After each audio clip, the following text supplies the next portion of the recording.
அத்தியாய சாரம். சூதர் கூறுகிறார், அழகிய காசி நாட்டில் ஏழை அந்தணன் ஒருவன் பசி தாகத்தால் அலைந்து கொண்டிருந்தான்.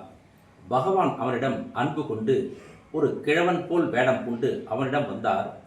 அவனிடம் பரிவுடன், நீ ஏன் மிகவும் துன்புற்று அலைந்து திரிகின்றாய் என்று கேட்டார். பிக்ஷை பெறுவதற்கு என்று சொல்லி, கிழவரே, அதற்கு நீங்கள்தான் வழிகாட்ட வேண்டும் என்று வேண்டினான்.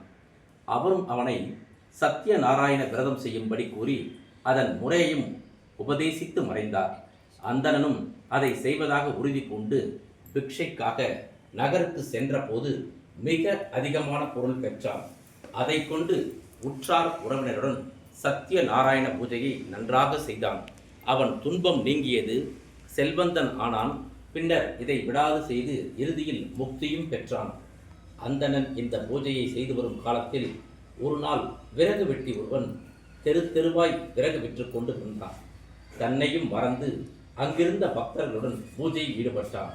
பூஜையில் பகவானுக்கு நிவேதனம் செய்யப்பட்ட பிரசாதங்கள் அந்த விறகு வெட்டிக்கும் கிடைத்தன. பக்தியுடன் உண்டான். அந்தணரிடம் பூஜை பற்றிய விவரங்கள் தெரிந்து கொண்டு தானும் செய்யப்போவதாக கூறினார். மறுநாள் விறகு விற்க சென்ற போது அனைத்தும் விற்றுவிட்டன. ஸ்ரீ சத்தியநாராயண பூஜை பிரசாதம் உண்டதின் பலன் இது என்று மிகவும் மகிழ்ந்தான். அவனும் அந்த பூஜை செய்து செல்வன் ஆனான். கடைசியில் முக்தி அடைந்தான்.